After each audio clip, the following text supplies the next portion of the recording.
কলিজা যদি উল্টে যায়, দিল যদি আল্লাহ উল্টায় দেয়, আল্লাহ যদি বলে নাফরমান এই পরিমাণ পাপ করছো, নারী, ছবি, জিনা, ব্যভিচার, মদ, জুয়া, অসভ্যতার নোংরামি, অশ্লীলতার বেহায়াপনি, যা হাইওয়ান, কুকুর, বিড়াল আর শুকর আর জানোয়ারের মতো খা, ঘুমা, পেশাব পায়খানা কর, নিজের লজ্জাস্থানের চাহিদা পূরণ কর বেঈমান, তবে আমি তোর কোনোদিন আর আলো দেখাবো না, আমার সেজদা দিতে দেব না, আমার আখিরাত আর কোনোদিন তোকে দেখাবো না, আমার জান্নাত আর দেব না, আমি আর কোনোদিন তোকে 50 বছর খা, 60 বছর আমার দুনিয়া খা, 70 বছর আমার খা, যারহুম ইয়াকুলু ওয়া ইয়াতামাত্তাউ ওয়া ইউলহিহিমুল আমাল ফাসাউফা ইয়ালামুন। আল্লাহ বলে, এই দুনিয়াবাসী, নাফরমান বেঈমান রে ছেড়ে দে, ওরে খাইতে দে, ওরে দুনিয়া ভোগ করতে দে, ওরে লম্বা লম্বা দুনিয়ার আশা পোষণ করতে দে, আমি তারে বুঝায় দেব কবরে আসলে প্রথম ঘন্টায়, প্রথম মিনিট, প্রথম আযাবের প্রথম মুহূর্তে ওরে 70 বছর 1 সেকেন্ডে ভুলায় দেব, 1 সেকেন্ডে ভুলায় দেব, 1 সেকেন্ডে তোর 70 বছর নাফরমান আমি ভুলায় দেব। ফাসাউফা ইয়ালামুন কাল্লা সাউফা তা'লামুন সুম্মা কাল্লা সাউফা তা'লামুন। আল্লাহ বলে, বান্দা, আলহাকুমুত তাকাসুর, দুনিয়ায় ডুবে গেছো, দুনিয়া বাড়াচ্ছ, আরো দরকার দুনিয়া, ঠিক আছে বাড়াইতে থাকো, বাড়াও, নারী, ছবি, সুদ, ঘুষ, কিস্তি, মিথ্যা, ওজনে কম দেওয়া, 2 নম্বরই, 6 নম্বরই, বাড়াও বাড়াও নাফরমান, হাত্তা জুরতুমুল মাকাবির। আল্লাহ বলেন, এরই মাঝে একদিন পৌঁছে যাবা কবরস্থানে। আর কাল্লা সাউফা তা'লামুন, আর কবরস্থানে আসলেই আমি আল্লাহ তোমাকে বুঝিয়ে দেব তোমার উচিত ছিল কি, করেছিলা কি। তাফসীর আছে, কাল্লা সাউফা তা'লামুন ফিল কবরে সুম্মা কাল্লা সাউফা তা'লামুন ফিল আখিরা, আবার আখিরাতে হাসরের মাঠে আবার বুঝাবো। এজন্য হাত জোড় করে বলি, হাত জোড় করে, তুমি তোমারে মাইরা ফেলো না, তুমি তোমারে শেষ করে ফেলো না নওজোয়ান। এ কেমন জিন্দিগি আব্বা? একটা ছেলে দাঁড়ায় বলো, 365 দিন অসংখ্য ছেলে তোমরা বেনামাজি, নাফরমান, তোমাদের চেহারা দেখলে বোঝা যায় আল্লাহকে সেজদা দাও। হায় গাদ্দার, যার কপালে সেজদা নাই, তুই তো আল্লাহর দুশমন, তুই তো নবী সাল্লাল্লাহু আলাইহি সাল্লামের 23 বছরের চোখের পানির দুশমন নাফরমান। তোমার ভালোবাসা দিয়ে আমি করব কি? তোমার ভালোবাসা দিয়ে আমি করব কি? আমি তো ভোটে হারাইছি না। তোমার মহব্বত দিয়ে আমি করবোটা কি? তুমি আমার মহব্বত দিয়ে করবা কি? তুমি তোমার মতো, আমি আমার মতো, তাহলে আমার ভালোবাসা দিয়ে তুমি করবা কি? তোমার ভালোবাসা দিয়ে আমি করব কি? বলো না বাপ, ইনসাফ করো। হয় তুমি আমার দিকে আসো, নয় আমারে তোমার দিকে নাও, তাইলে না ভালোবাসা হবে। যার যে জায়গায় থাইকা ভালোবাসে কেমনে? তুমি আমার ভক্ত, কিসের ভক্ত? কেমনে, কোন যুক্তিতে? আপনার হুজুর, আপনার চুল একরকম, আমার চুল আরেক রকম, আপনার চলা একরকম, আমার চলা আরেক রকম, এটা নিয়ে ভক্ত? তাহলে এইটা কি ধরনের মহব্বত বাবা? ইনসাফ করেন, রহম করেন, নিজের উপরে দয়া করেন, ছেলেরা বাপ দয়া করেন। এমন মালিক কেমনে ভুলে গেলাম? একটা সেজদা দাও নাই আজকের সারা দিনে, দয়া করে আমি অনুরোধ করি তোমরা চলে যাও। সারাদিনে যারা 1 ওয়াক্ত নামাজ পড়ো নাই, এই হাইওয়ান, মানুষরূপী পশু, তুমি চলে যাও, যাও বাবা, চলে যাও। তোমার মতো নাফরমান না শুনলেও চলবে, যা বাইর হবে, এটা তুই বেটা, আল্লাহর দুশমন বেটা। যে কপালে সেজদা নাই, যে কপাল আল্লাহর সামনে নয় না, যে কপাল সেজদা দেয় না, তার চাইতে বড় গাদ্দার, তার চাইতে বড় গাদ্দার, তার চাইতে বড় গাদ্দার আসমানের নিচে জমিনের উপরে না। তোমার চাইতে নিকৃষ্ট আর কোনো কেউ না। তুমি আমার কথা রাগ করবা তো তুমি রাগ করলে কুত্তারে জিগাইও, কুত্তা, একটা কুত্তারে জিগাইসবে নামাজি, সেজদা যারা দিলা না, একটা কুত্তারে জিগাইও যে কুত্তা তুই সেজদা দিলি না কেন, তুই নামাজ পড়লি না কেন? তখন কুকুর বলবে, হে নাফরমান, আমারে আল্লাহ সেজদা দিতে বলে নাই, আমার উপরে নামাজ ফরজ নাই, আমারে আল্লাহ নামাজের যোগ্যতাই দেয় নাই, আমার মধ্যে সেজদার কোনো অনুমতিই নাই, আমারে সেজদা দিতে আল্লাহ আদেশ করে নাই, এই জন্য আমি কুকুর সেজদা দেই নাই। কিন্তু তুমি মানুষকে আল্লাহ সেজদা দিতে বলছে, এরপরও তুমি সেজদা দাও নাই, অতএব তুমি আমি কুত্তার চাইতে নিকৃষ্ট বেটা। কুত্তা এই কারণে সেজদা দেয় না, তাকে আল্লাহ বলে নাই, তোকে বলছে নাফরমান, তোকে বলছে, তোকে সেজদা দিতে বলছে। বিবেক থাকলে ঘরে যাইও না, এখন সেজদা দাও, এখন দাও, এখন, নাইলে মনে রাখবা ভাত খাইতে পারবা, দুনিয়া চলবে। দোস্ত, আল্লাহ যেহেতু কাফের বেঈমানের ভাত থামায় নাই, তোমারও থামাইতো না। আল্লাহ যেহেতু দুনিয়া ভাত মাছ চাল ডাল, দুনিয়ার অর্থ সম্পদ, দুনিয়ার নারী সন্তানাদি বাচ্চা কাচ্চা সার্কি ব্যবসা টাকা রোজগার ভোগ দুনিয়া, এটা যেহেতু মুশরিক কাফের বেঈমান নাস্তিক হিন্দু বৌদ্ধ ইহুদি খ্রিস্টান মুরতাদ আল্লাহদ্রোহী, আল্লাহই মানে না, আল্লাহকে স্বীকারও করে না, এমন নাফরমানকে যেহেতু আল্লাহ খাওয়ায় পড়ায় ঘুম পাড়ায় পেশাব পায়খানা করায় বউ বাচ্চা দেয় ভাত তরকারি দেয় বিল্ডিং দালান দেয়, তো তোমারই দিত না কা? তোমারই দিত না কা? ভাতে খাও, অসুবিধা কি? এজন্য দিল যেন মরে না যায়। আমি অনুরোধ করলাম, একটা যুবক একজন বদলাও, একজন। আমি তোমার আশায় আসছি, আমি সবার আশায় আসি না, আমি আসছি সেই যুবকের আশায় যে যুবক আল্লাহর দিকে ফিরবে, যে যুবক তার মালিককে চিনবে, সে তার রবের গোলামি করবে। আল্লাহ কোরআনে ডাক দিছে, বান্দা ইয়া আইয়ুহাল ইনসান মা গাররাকা বিরাব্বিকাল কারীম।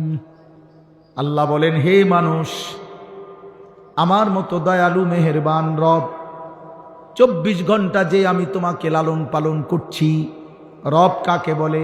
এই যে এখনো বলবো আমি এখানে, রব বলা হয় ওই সত্তাকে যিনি অনস্তিত্ব থেকে অস্তিত্বে এনেছেন, অস্তিত্বে এনে শেষ পর্যন্ত যিনি তার সৃষ্টির যাবতীয় ভালো মন্দ পূর্বাপর জেনে বুঝে তার অজান্তেই তাকে তিনি ধীরে ধীরে লালন পালন করে পূর্ণতার চূড়ান্ত সীমায় পৌঁছিয়ে দিচ্ছেন, তাকে বলে রব। আমি জানি বা না জানি, আমি বুঝি বা না বুঝি, কখন আমার রোদ দরকার, কখন আমার বৃষ্টি দরকার, কখন আমার আলো দরকার, কখন আমার অন্ধকার দরকার, কখন আমার দেহের জন্য জীবনের জন্য কি দরকার, আমরা অনেকেই জানি না, কিছুই জানি না। কিন্তু যে সত্তা আমাদের সব কিছু দিয়ে যাচ্ছেন, লালন পালন করছেন, এই গোটা কায়নাত দিয়ে আমাদেরকে আদর সোহাগ করে লালন পালন করেছেন, সেই রব হচ্ছে আল্লাহ। আর সেজদা করতে তিনি বলছেন, তিনি বলছেন। তোমার অস্তিত্ব যার হাতে, তোমার বেঁচে থাকা যার হাতে, তোমার নিঃশ্বাস যার হাতে, তোমার চোখের পলক যার হাতে, তোমার হাতের নড়াচড়া যার হাতে, তোমার অস্তিত্বের প্রতি সেকেন্ড বেঁচে থাকা যার হাতে, এমন মালিককে বুঝি মানুষের নারাজ করে? এমন দয়ালু রবকে বুঝি মানুষ ভুলে রে আব্বা? মা গাররাকা, আল্লাহ বলছে, কে তোমাকে ধোকা দিল?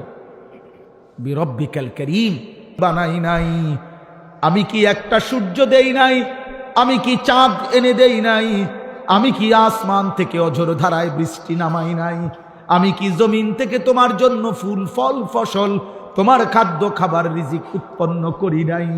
এত কিছুর বিনিময়ে বান্দা আমি রব কি একটা সেজদা পাই না? বলো না বাপ, ওঠো না বাপ, উঠা যাও, উঠা যাও। তোমার মতো অকৃতজ্ঞ বসলে কি লাভ হবে?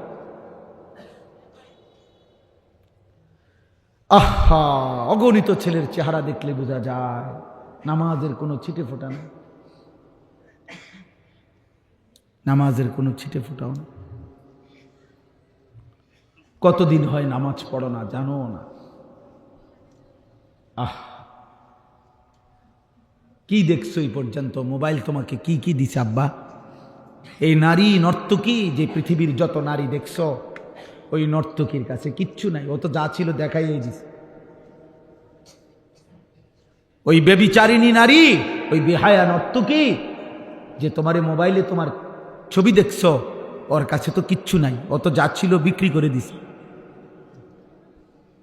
ও তো তার শরীর যৌবন টাকার মূল্যে বিক্রি করে দিছে, ওর কাছে তো কিছু নাই। তুমি তো নারী দেখো না, ছবিও না, নারীর ছবির ছায়া। মোবাইলের স্ক্রিনে যেটা দেখা যায় সেটা নারী না, সেটা ছবিও না, নারীর ছবির ছায়া, নর্তকীর ছবির ছায়া। এটা ছবিও না, এটা ছায়া। ছায়া, এটা ছায়া ছবি করে, এটা ছায়া। মানুষ ছায়ার পিছনে দৌড়ে বুঝি জীবন শেষ করে দিল, নিজের শরীর নাপাক করে দিলা, হারাম বীর্যপাত করলা, অশ্লীলতার মধ্যে ভেসে গেলা, ধরলাও না, ছুইলাও না, ফাঁকে থেকে টাকাও শেষ, শরীরও শেষ, যৌবনও শেষ, চরিত্র শেষ, সমাজে ইজ্জতও শেষ। আমি এই এখনো বলে আসছি, আমি আমার কথা বলি ভাইয়া, আমি আমার সূরা ফাতিহার 4টা আয়াত পড়ছি, তার তর্জমা বলেই শেষ করে দেব। কিন্তু ফাঁকি দিয়ে আমি একটা কথা বলি, ছেলেরা, আমার আব্বা তোমরা মনে রাখো, কোনো পাপীকে মানুষ মানুষ নামে ডাকে না, পাপের নামে ডাকে। আমার এই কথাটা আবার শোনো, বুঝো, কোনো পাপীকে মানুষ মানুষ নামে ডাকে না, পাপের নামে ডাকে। অর্থাৎ কোনো সুদখুরকে মানুষ আর মানুষ নামে ডাকে না, সুদখুর নামে ডাকে। কোনো ঘুষখুরকে মানুষ মানুষ নামে ডাকে না, ঘুষখুর নামে ডাকে। কোনো জুয়ারি, এই যে মোবাইলে যারা জুয়া খেলো, এই জুয়ারি তোমারে আর কোনোদিন মানুষ মানুষ নামে ডাকবে না, জুয়ারি নামে ডাকবে। কোনো মদখোরকে মানুষ মানুষ নামে ডাকে না, মদখোর বলে মদখোর, নেশাখোর, গাঁজাখোর, ফুট্টাখোর, বাবাখোর, ডাইলখোর, ইয়াবাখোর, হারামখোর।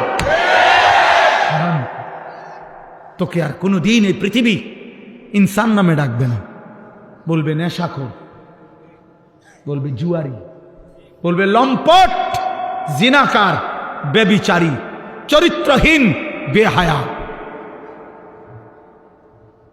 বেহায়া 100 বছর পরে, 100 বছর পরে হলো তোমার নাতিরে মানুষ বলবে তোর দাদা সুদখোর ছিল, তোর দাদা গ্রামে ধরা খাইছিল বেডির লগে, চিনি তোরে চিনি, তুই লম্বা কথা কইস না, যা। হ্যাঁ, আগামী 100 বছর পরেও তুমি তোমার ফ্যামিলিকে কলঙ্কিত করে গেলা, বরবাদ করে গেলা। চরিত্রহীন বন্ধু, পৃথিবী তোমাকে ভালো নামে স্মরণ করবে না, পৃথিবী তোমাকে ভালো নামে স্মরণ করবে না, জগৎ তোমাকে ভালো নামে মনে করবে না, ভালো নামে মনে করবে না।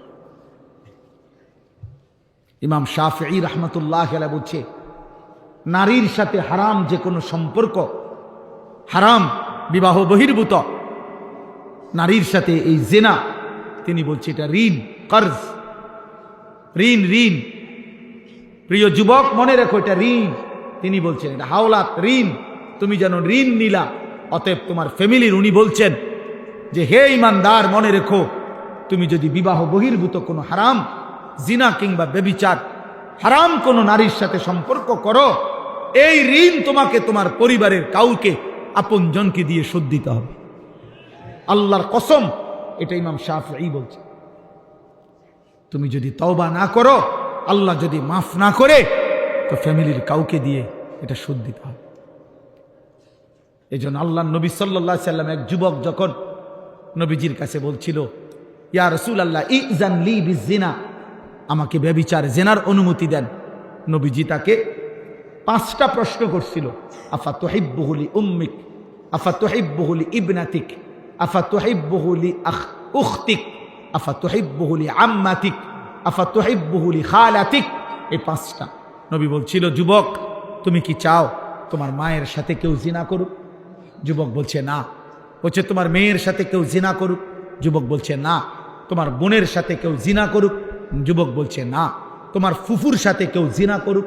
যুবক বলছে না। তোমার খালার সাথে কেউ জিনা করুক? যুবক বলছেন না।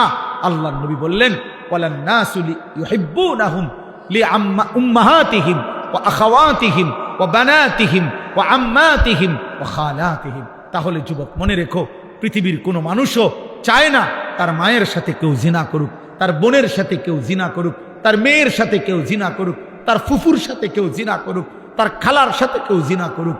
তুমি যার সাথে ব্যভিচার করতে চাও, হারাম সম্পর্ক করতে চাও, সেও তো কোনো মানুষের মা, খালা, ফুফু, বোন, মেয়ে। তুমি সেটা কিভাবে করবা যুবক?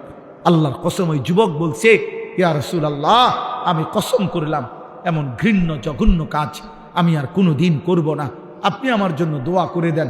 নবী তখন ওর জন্য দোয়া করছে, বুকে হাত দিয়া আল্লাহর নবী ওই যুবকদের জন্য দোয়া করছে। আমিও তোমাদের জন্য দোয়া করি, যদি কোনো যুবক সিদ্ধান্ত নাও হারাম নারী, হারাম ছবি দেখবা না, অশ্লীল দৃশ্য দেখবা না, হারাম কোনো মেয়ের সাথে সম্পর্ক করবা না, তো ওই দোয়া যেন আল্লাহ তোমার উপরও রাখে। নবী ওই যুবকের জন্য 3টা দোয়া করছে। আল্লাহুম্মা মাগফির যামবাহু, আল্লাহ এই যুবকের গুনাহগুলো মাফ করে দেন। ওয়া তাহহির কলবাহু, আল্লাহ যুবকের অন্তর পবিত্র করে দেন। ওয়া হাসসিন ফারজাহু, আল্লাহ যুবকের লজ্জাস্থানও পবিত্র করে দেন।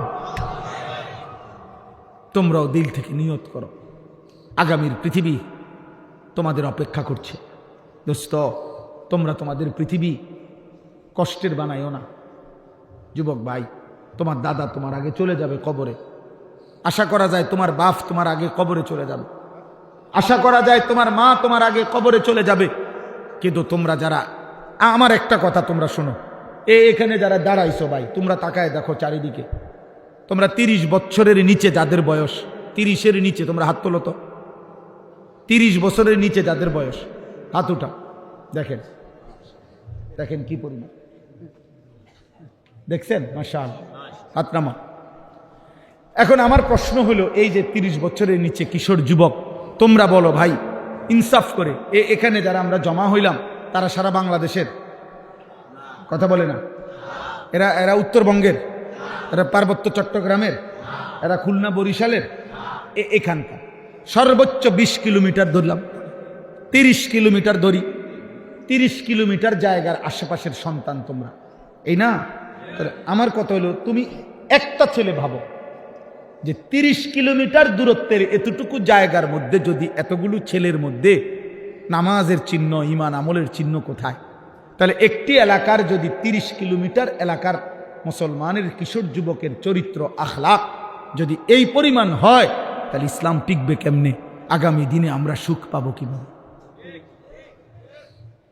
প্রিয় ভাই বলো, আজ যদি এমন হইতো যে 18 কোটি মানুষের মধ্যে এই কয়জন এরকম, তাইলে তো মনটারে বুঝাইতাম যে 10 কোটি মুসলমানের মধ্যে সর্বোচ্চ 2-4 লাখ হয়তো নামাজ পড়ে না, তাইলে একটা মনটারে বুঝাইতাম। কিন্তু 30 কিলোমিটার জায়গার মধ্যে যদি এতগুলো যুবক ভাই তোমরা, তো তোমাদের নামাজের হালাত কি, তোমাদের আখলাকের হালাত কি? এবার তোমরা আন্দাজ করো সারা বাংলাদেশের চরিত্র, সারা বাংলাদেশের। আমি সোহাগপুর মাহফিলে গেছি, সেখানেও আমি এরকম অগণিত যুবক দেখে আসছি। তাইলে আমার কথা হলো এটা যে তুমি ভাই ইনসাফ করো, তোমরা বলো।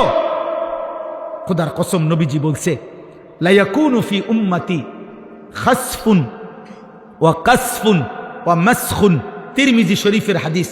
নবীজি বলছে শেষ জামানায় ফি উম্মতি, আমার উম্মতের মধ্যে 3টা বড় আযাব আসবে। 1 নম্বর, মাটি ধসিয়ে দেওয়া হবে। মনে করেন এরকম আমরা আছি, তো হঠাৎ মাটি ধসাইয়া সবাইকে দাফন করে দেওয়া হবে। 2 নম্বরে কাসফুন, পাথরের বৃষ্টি বর্ষণ করে ধ্বংস করে দেওয়া হবে। 3 নম্বরে মাসখুন, চেহারা বিকৃত করে দেওয়া হবে। সাহাবীরা জিজ্ঞেস করছে, কিলা ইয়া রাসূলুল্লাহ মাতা, হে আল্লাহর নবী কখন সেটা হবে? নবীজি বলছেন ইজা জহারাতিল কাইনাত ওয়াল মাআজিফ, যখন গান বাদ্য বেড়ে যাবে, গায়িকা বেড়ে যাবে, বাদ্যযন্ত্র বেড়ে যাবে, গায়িকা, গানের আসর, নৃত্যের আসর, বাদ্যযন্ত্রের ঝংকার, নারীর বেহায়াপনা বেড়ে যাবে।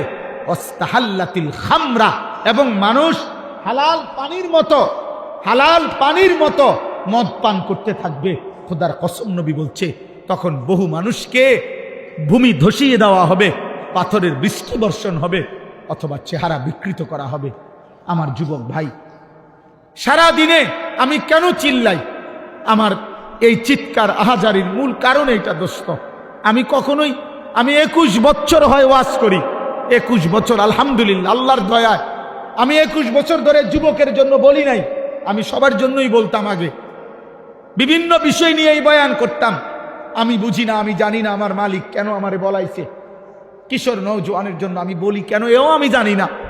আমি নিজেও বুঝি না। আমারে কোনো কেউ নিয়মতান্ত্রিক কোনো মন্ত্রণালয় দেয় নাই, আমারে কোনো দায়িত্ব দেয় নাই, আমারে কেউ আলাদা বলে নাই। আমি এমনি আল্লাহর পক্ষ থেকে আমার দিলে আসে এটা যে তোমরা কেমনে বাঁচবা। আমার ভয় এটা, তোমরা যদি এই পরিমাণ ছেলে নামাজ না পড়ো, তোমরা এই পরিমাণ ছেলের যদি চুল মুশরিকদের বেঈমানদের মতো হয়, তোমরা এত বিপুল পরিমাণ ছেলে যদি নারী ছবি, জিনা, ব্যভিচার, গান, বাদ্য, অশ্লীলতা নিয়ে পড়ে থাকো, তো আগামী 30 বছর পরে তোমাদের সমাজ কি হবে বাপ? আমার ভাই বলো, তোমার এই বয়সে যদি তুমি এক ওয়াক্ত নামাজ না পড়ো, আল্লাহ যদি তোমাকে একটা সন্তান দেয়, আল্লাহ যদি তোমার বিবাহ করার তৌফিক দেয়, তোমার সন্তান কেমন হবে বলো না আব্বা? আমি ছোটবেলায় দেখে গেছি, আমার আজীবন আমার বাপেরে আমি দেখছি। আমার আব্বা মসজিদের ইমামতি করতেন, আমার বাবা আমারে হাত ধরে মসজিদে নিছেন। আমি আমার সন্তান 9 বছরের বাচ্চা ছেলে, পরে আমি নিজে ফজরের নামাজে মসজিদে নিয়ে যাই। তাইলে তুমি কি করতে চাচ্ছ? তোমরা আমারে বলো, তোমরা আমারে বলো বাপ। প্রতিবার যখন নারী দেখো, উলঙ্গ ছবি দেখো, অশ্লীল দৃশ্য দেখো, কি চাচ্ছ সেখানে? এই বেহায়া নারীর থেকে তুমি চাওটা কি? জিনা। জিনা আমি বুঝি না। তুমি চাচ্ছ সুযোগ, যদি সুযোগ মিলতো তাহলে তুমি জিনা করতা, তুমি বেবিচার করতা। নাই তো তুমি কেন চাও? তুমি এই সুযোগই চাচ্ছ। তুমি কল্পনা করো তো, তুমি তোমার পবিত্র মা বাবা, স্বামী স্ত্রীর পবিত্র বন্ধন ছিল, মা বাবার গভীর ভালোবাসার বরকতে তুমি পৃথিবীতে আসছো। এখন তুমি যে হারাম ছবি দেখো, নারী দেখো, উলঙ্গ নারী দেখো, বেহায়া নারী দেখো, তুমি তার সাথে যা করতে চাচ্ছ জিনা, তো এর বিনিময়ে যদি কোনো সন্তান আসে, ওর কি পরিচয় হবে? কথা বলে না, কথা বলে না। এই ছেলেরা বলো, তুমি তোমার মা বাবার বৈধ সন্তান? কথা বলে না। তুমি অবশ্যই বলো না কেন? অবশ্যই তোমার মা বাবা, তোমার মা বাবা, তাহলে তুমি তোমার মা বাবার পবিত্র সন্তান, তুমি তোমার মা বাবার বৈধ সন্তান, তুমি তোমার মা বাবার বিবাহিত সন্তান। তাহলে তুমি যদি চরিত্রহীন হও, এই কোরআন ওয়াদা দিছে, খোদার কসম আল্লাহ বলছে, আয-জানি লা ইয়ানকিহু ইল্লা জানিয়াতান আও মুশরিকা। ওই হুজুর করে জিগাও, সূরা নূরের মধ্যে আছে। আল্লাহ বলছে কোন ব্যভিচারী পুরুষ, কোন যে কোনো দিন 5 ওয়াক্ত নামাজ পড়ে না গত 10 বছরেও, এমন ব্যক্তিকেও যদি জিজ্ঞেস করে যে ভাই বলেন তো নামাজ কয় ওয়াক্ত, তো সেও বলবে 5 ওয়াক্ত। কিন্তু এই জানার দ্বারা সার্থকতাটা কি? আজকে 30 বছর ধরে যে সুদ খায়,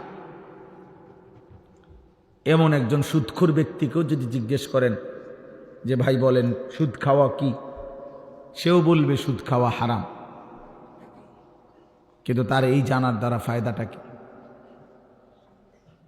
এই জন্য দোস্ত, আসলে কম বেশি কথা তো আমরা সবাই জানি, কিন্তু আমলে পরিণত হওয়া, এটাই হলো মূল সার্থকতা। এই ছেলে, তুমি মোবাইল ধরে রাখলা কেন? তুমি চলে যাও এখান থেকে। এটা তোমার জায়গায় একজন লোক বসতে দেই, তুমি ওঠো।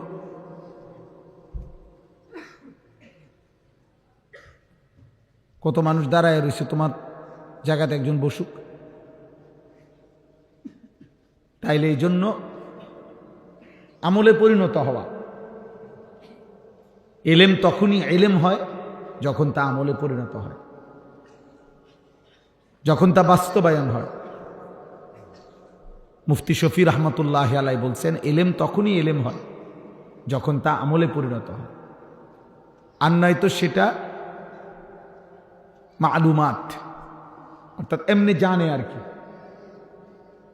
যেটা আমলে পরিণত হয় না সেটাকে এলেম বলে না, সেটাকে বলে মালুমাত, কিছু বিষয় জানে।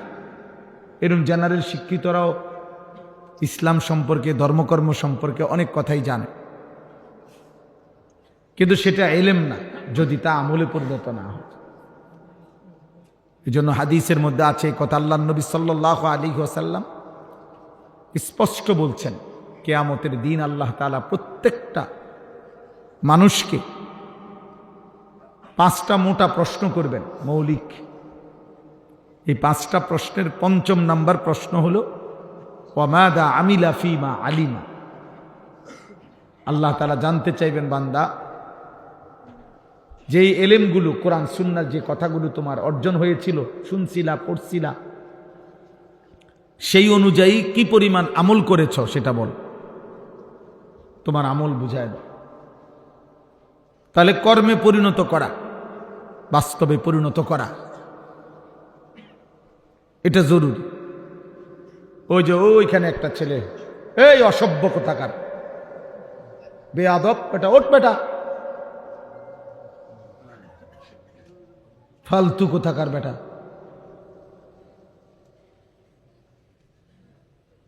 কিছু ছেলে আছে এই গাদ্দার, কলিজা এত পাথর যে হুজুর তোমার বাপেও যদি বলে আমি আমারটা করব, তো তোমার মতো ফালতু লোকরে আসতে বলছে কে বেটা?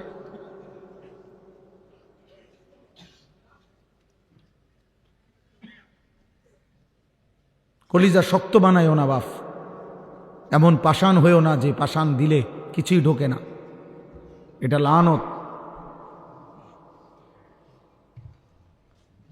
ওই জীবন অভিশপ্ত জীবন, যে কলিজার মধ্যে কখনোই আল্লাহর কথা ঢোকে না, এমন শক্ত হয়েও না বাপ। আল্লাহ নবী সাল্লাল্লাহু আলাইহি ওয়াসাল্লাম বলছেন, কিছু নাফরমানের দিল এমন হয় শেষ পর্যন্ত কালকুজে মিরবাদান, অর্থ হলো উল্টানো কলসির মতো। পানির বোতলটা মানে উল্টানো কলসির মতো। মনে করেন এই বোতলটাই এইভাবে যদি উল্টায়া রাখে, নবীজি বলছেন এরকম উল্টানো কলসির মতো দিল হয়ে যায়, এবং ওই কলসির উল্টা পিঠে আলকাত্রা মাখানো। তাহলে আলকাত্রা মাখায় দিছে, এখন 1 ফোঁটা পানি এখানে আর জমবে না। তাহলে এই উল্টাটার মধ্যে যদি আটলান্টিক মহাসাগরের পানিও ঢালে, তারপরেও তো এই গ্লাস, এই জগ, এই বালতি আর পুরবে না। কেন? পানি নাই, এ কারণে উল্টানোর। আবার আলকাত্রা মাখছে যে একটু যে সামান্য লাগবে, এটাও না। আলকাত্রা মাইখা দেওয়ার কারণে সাথে সাথে পড়ে যায় পানি। আল্লাহ নবী সাল্লাল্লাহু আলাইহি সাল্লাম বলেন, কিছু মানুষের দিল এমন উল্টানো কলসির মতো, আলকাত্রা মিশ্রিত, ফলে নাফরমানের অবস্থা এমন হয়, লা ইয়ারিফু মারুফান ওয়া লা ইউনকিরু মুনকারা। তখন আর কোনো নেক কাজ তার কাছে নেক কাজ মনে হয় না, কোনো গুনাহ আর গুনাহ মনে হয় না। দোস্ত, আমি এই জন্য বললাম, প্রিয় ভাই, আমি আগেই বলছি, আমি নির্বাচনের প্রার্থী না, আমি কোনো ভোটের আশায় আসি না। মানুষ 1 কোটিও যদি হয়, এতে আমার কিচ্ছু আসে যায় না। আমি এই জনপ্রিয়তা দিয়ে করবো কি? আমি করবো কি? আমারে যদি 1 কোটি মানুষও চেনে, আমার কবর রাজা মা, তো আমি করবো কি? আমাকে যদি 10 কোটি মানুষও চেনে, আপনাদের কারো কবর রাজা মা, তো আপনারা করবেন কি? আমার জন চিনে মানুষে আমারে, আপনি লাফান কিত্তা? এই যে তোমরা যারা ছেলেগুলো লাফাইলা, কিত্তা লাফাইলা? মানুষে চিনে আমারে না, তুমি লাফাও কিত্তা? তোমারও তো চেনে না। তাইলে জনপ্রিয়তা দিয়ে বক্তারও কোনো লাভ নাই, শ্রোতারও কোনো লাভ নাই। এগুলো হচ্ছে দুনিয়ায় যাদের পদ পদবী ক্ষমতা মাতবরি দরকার, তাদের জন্য দরকার। আখিরাতের বিবেচনায়, পরকালের বিবেচনায় 1 পয়সারও কোনো ভ্যালু নেই এই জনপ্রিয়তা। অকুল্লুহুম আতিহি ইয়াউমাল কিয়ামাতি ফারদা। আল্লাহ বলছে সকলকেই কিয়ামতের দিন মহান আল্লাহর সামনে দাঁড়াইতে হবে। ফারদান আয় ওয়াহিদান, একজন একজন। কয়জন? একজন একজন। তো আমি জনপ্রিয়তা দিয়ে করব, আমাকে তো একাই দাঁড়াইতে হবে, তোমাকে তো একাই দাঁড়াইতে হবে। ফাইযা নুফিখা ফিস-সূর ফালা আনসাবা বাইনাহুম ইয়াওমাইদিন ওয়ালা ইয়াতাসাআলুন। আল্লাহ তাআলা বলছেন, যখন ইসরাফিল ফু দিবে, হাসরের মাঠ কায়েম হবে, কোটি কোটি মানুষ একজন আরেকজনকে নসব মানে বংশ, আত্মীয়তার, সম্পর্কের, বংশের, রক্তের কোনো পরিচয় দিবে না। খোদার কসম বাপ, ওয়ালা ইয়াতাসাআলুন, কেউ কাউকে ভালো মন্দ কিছু জিজ্ঞেস করবে না যে ভাই আপনার কোনো কষ্ট হচ্ছে কিনা, দাঁড়াইতে কোনো অসুবিধা হচ্ছে কিনা। এটা তো হাসরের মাঠ, বোঝেনি তো, একটু গরম হইব, একটু বেশি সহ্য করে ফিরে থাকেন, এই সমস্ত আপনাকে একটু সান্ত্বনা দিবে বা কিছু বলবে। খোদার কসম আল্লাহ বলছে, এমনও কেউ হবে না, কেউ হবে না। লিকুল্লি ইমরিইম মিনহুম ইয়াওমাইদিন শা'নুন ইউগনিহ, প্রত্যেকেই নিজেকে নিয়ে ব্যস্ত থাকবে, নিজেকে নিয়ে ব্যস্ত থাকবে প্রত্যেকে। ইয়া রাব্বি নাফসি নাফসি। এক বন্ধু শুধু নবী মুহাম্মদ সাল্লাল্লাহু আলাইহি ওয়াসাল্লাম, তিনি ব্যতীত প্রথম সৃষ্টি আদম থেকে ইসরাফিলের ফু পর্যন্ত সমস্ত মানুষ, ইমানদার, কাফের, মুশরিক, বেঈমান, নবী, আউলিয়া, সাহাবা, সিদ্দিকিন, শুহাদা, সালেহিন, অনুগত, অবাধ্য, এমনকি তামাম ফেরেশতা সব বলতে থাকবে, ইয়া রব্বি সাল্লিম সাল্লিম, ইয়া রব্বি নাফসি নাফসি, আল্লাহ আমাকে বাঁচান, আমাকে বাঁচান, আমাকে বাঁচান।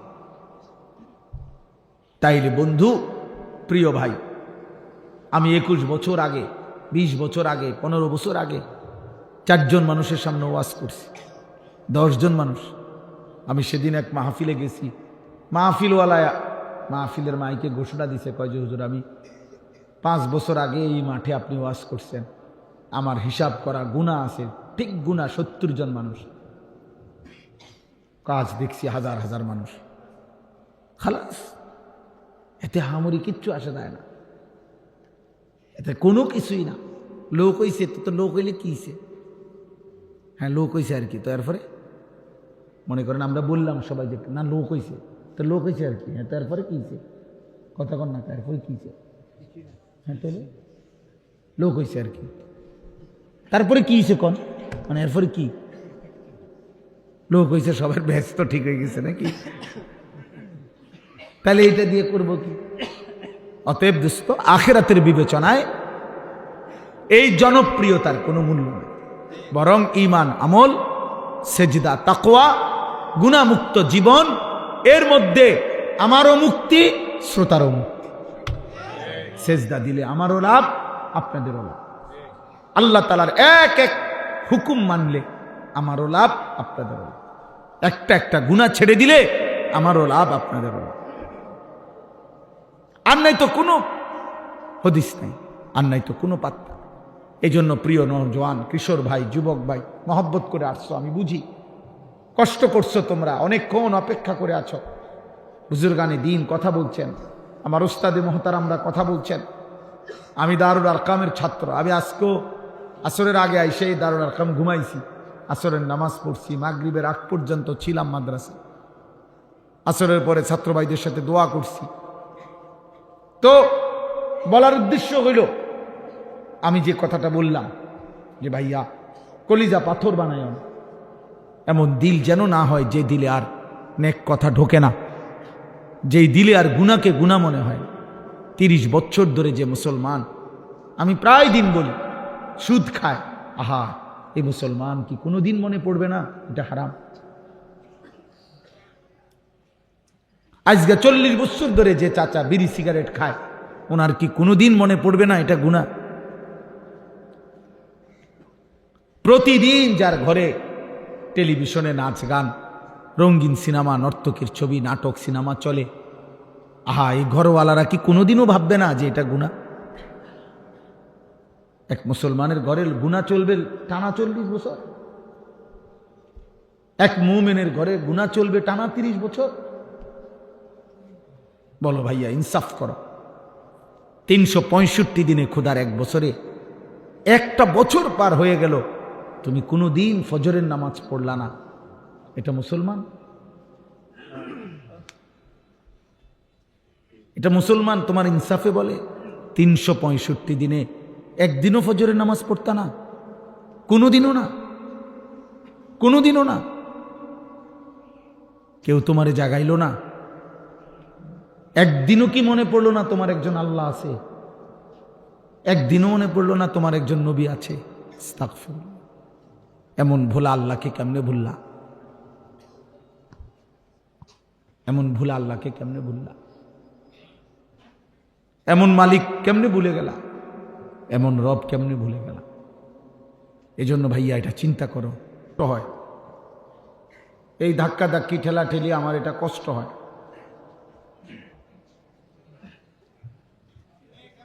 এই জন্য আমি অনুরোধ করলাম, একজনও ভাইয়া তোমার যদি পছন্দ না হয় তুমি চলে যাও, কিন্তু আল্লাহর ওয়াস্তে কেউ মোবাইল হাতে ধরে ভিডিও বা রেকর্ড করবা না। আমি 1 ঘন্টা শুধু তোমাদের কাছ থেকে, সবার কাছ থেকে অনুরোধ করে চাইলাম, 1 ঘন্টা মোবাইলটা বন্ধ রেখে আল্লাহর কথা শুনি। আমরা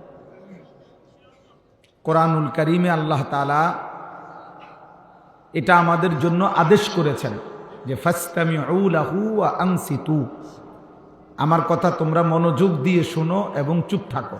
এটা আল্লাহর আদেশ, মনোযোগ দিয়ে শোনো এবং চুপ থাকো। তো আল্লাহ তাআলা ওয়াদা দিছেন লাআল্লাকুম তুরহামুন, তোমরা যদি মনোযোগ দিয়ে শোনো, চুপ থাকো, কথা বলেন না, ওরা বসবে, ওরা এটি ঠিক হয়ে গেলে বসে যাবে। মনোযোগ দিয়ে শোনো এবং চুপ থাকো, যদি আল্লাহ ওয়াদা দিছেন লাআল্লাকুম তুরহামুন, অবশ্যই তোমাদের উপরে রহমত বর্ষিত হবে। আর রহমত বর্ষিত হবে মানে কি? আল্লাহ তাআলা বলছেন, তাফসীরের মধ্যে লিখছে, অর্থ হলো আল্লাহ তোমাকে আল্লাহর কথার উপরে আমল করার তৌফিক দিবে। তাহলে আমি যদি শুনলামই শুধু, কিন্তু আমল করার তৌফিক হলো না, তো লাভ হলো কি? এই জন্য আল্লাহ পাকের ওয়াদা দিচ্ছেন, তুমি আমার কথা মনোযোগ দিয়ে শোনো এবং চুপ থাকো, আমি তোমারে আমলের তৌফিক দেব। তুমি পারবা, তখন আমি আল্লাহই তোমারে যোগ্যতা দেব। আল্লাহ সুস্থতা না দিলে, আল্লাহ নেক মানসিকতা না দিলে বান্দা আমল করবে কিভাবে? মানুষের অন্তরের মালিক, দিলের মালিক তো আল্লাহ। এই জন্য দয়া করে আমি সবাইকে বলছি, এখন আর যেটুকু জায়গা এতটুকুই জায়গা। এখন আমার অনুরোধ হইল, তোমরা ভাই যদি সম্ভব হয় পায়ের জুতা যে একসাথ করে, ওইটা তো হইলো বসো। সামনের ছেলেরা যদি বসতে পারো যেটুক, তাহলে আরো কিছুজন পিছন থেকে দেখবে। তাহলে সবাই কষ্ট করে আসছে দূর দূরান্ত থেকে, কাছে থেকে, এত রাত অবধি বসে আছে। আমি সবাইরে বললাম, প্রিয় ভাই নওজোয়ান, তুমি আরেকটু দেখো, যদি সম্ভব হয় বসার সুযোগ হয়, যে দূর সম্ভব, একজনে পারলে একজনই বল। আপনারা বলেন, আমি বলতেছি, সবাই কথা বলেন কেন? আমাকে বলতে দেন। আপনারা কেউ আর অতিরিক্ত বুদ্ধি দিয়েন না, অতিরিক্ত বুদ্ধি স্বাস্থ্যের জন্য ক্ষতিকর। দেশে দেখেন না এখন বুদ্ধির জোয়ার চলতেছে গোটা পৃথিবীতে। বাংলাদেশ সৃষ্টির পর থেকে এখন যে পরিমাণ বুদ্ধি দিতেছে মানুষ, কি হবে আগামী দিনে, সবাই বুদ্ধি দিতেছে। তো এখানেও এতগুলো বুদ্ধি নিলে মাহফিল এটা কোনো শেষ করা যাবে না, বুদ্ধি শেষ হয়ে যাবে। এই জন্য এখন আর কিছু করার নাই, যেটুকু হয়েছে আলহামদুলিল্লাহ। বাকিরা সবাই যদি আমরা যার যার জায়গায় দাঁড়িয়ে বসে চুপ থাকি, ইনশাআল্লাহ বরকত হবে। আল্লাহ তাআলা আমাদেরকে তৌফিক দান করেন। আলহামদুলিল্লাহ, আলহামদুলিল্লাহ নাহমাদুহু ওয়া নাস্তাঈনুহু ওয়া নাস্তাগফিরুহু ওয়া নু'মিনু বিহি ওয়া নাতাওয়াক্কালু আলাইহি ওয়া নাউযু বিল্লাহি মিন শুরুরি আনফুসিনা ওয়া মিন সাইয়্যিআতি আ'মালিনা। মান ইয়াহদিহিল্লাহু ফালা মুদিল্লা লাহু ওয়া মান ইউদ্লিলহু ফালা হাদিয়া লাহু। ওয়া নাশহাদু আল্লা ইলাহা ইল্লাল্লাহু وحده لا شريك له ونشهد أن سيدنا وحبيبنا ومولانا محمدا عبده ورسوله أما بعد فأعوذ بالله من الشيطان الرجيم بسم الله الرحمن الرحيم